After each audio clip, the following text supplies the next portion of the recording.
Hello, this is Assalamualaikum. This is Atas Canine Hospice, and you know this is the CBCT of Atas Canine Hospice. This is the CBCT of the patient that you had requested. The area of interest is basically all the supernumerary teeth and the unerupted teeth in this jaw. This is the panoramic view. On the panoramic view, we can see that we clearly have a few impacted teeth. We've got retained deciduous teeth, and we've got quite a few supernumerary teeth. Now I'm going to show you each and every segment on the proximal view, which is going to be the transaxial view. The transaxial view will give you an idea and will give you a better understanding. On the 3D rendering, you'll be able to see the upper left central incisor is here, upper right central incisor is impacted here, the upper right lateral incisor is here, and the upper right canine is right here. Now, on the axial view, which is basically the top to bottom view, on the top to bottom view, this is the right hand side and this is the left hand side. I'm going to zoom in for our kind doctor. There we go. Right. So this is the left hand side. This is the right hand side. This is the central incisor. 2-1. This is 2-2. This is 6-3, which is the primary deciduous canine. This is the permanent molar, which is 2-4, and then this is deciduous E, and then this is 6, which is 2-6. Now this is the deciduous central, deciduous lateral, deciduous canine. As you can see, deciduous lateral and canine show resorption. Deciduous central does not show any resorption at the moment. This is the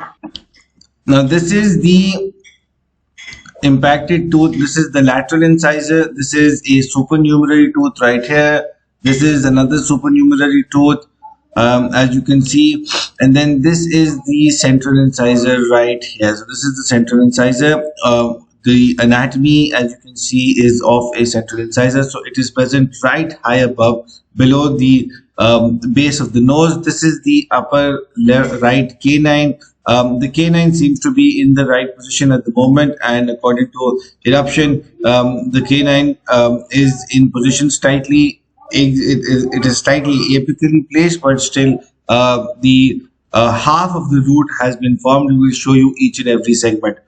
Now on the transaxial view, this is the central incisor on the top left side, and as we are moving to the top right side, this is the central incisor in the top right side, right? So we see a deciduous central incisor, a supernumerary tooth, another supernumerary tooth, and then we see a central incisor right on top of it. So you can see here that we've got a supernumerary situation along with a little bit of a odontome complex situation, which can lead to a little bit of a complication with the eruption.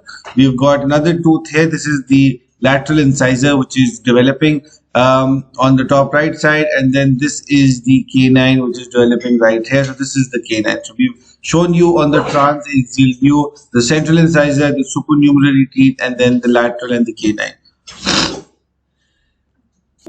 Now we're going to show you the lower jaw. On the lower jaw, these are the incisors which have been erupted, and then we've got another incisor here, this position. So we can see 3 incisors. This is incisor number 4. This is this one, and this one is the deciduous canine. And as we move more apically, you will be able to see these are the developing canines in the lower jaw. This one and this one, these are the premolars. So the lower jaw appears to be normal. We don't have any significant supernumerary teeth in the lower jaw. We do have retained deciduous teeth, but no supernumerary teeth can be observed. Just to give you another idea, this is the right hand side, the central on the left, the central on the right, supernumerary tooth, the lateral, and the canine. So we've given you a rough idea of what it looks like on the CBCT. We've got 2 supernumerary teeth which are blocking the way of the central incisor on the right hand side, and then we've got the lateral in the mix, which is also being stopped by the supernumerary teeth, and then we've got the canine, which is being stopped by the lateral incisor. So if there are any further questions regarding this case, please feel free to reach to our team. We will be extremely happy. The other thing to note is that the supernumerary tooth, which is just below the central incisor, deciduous upper right central incisor, is actually in an opposite direction, which means the root is towards the buccal aspect, whereas the crown is towards the palatal aspect. The supernumerary tooth above that has this right direction, where the crown is towards the buccal side and the developing root is towards the palatal side. It is still in the crib stage. And then we've got the central incisor, which is developing properly, but it is definitely very high above, right exactly here. Thank you very much.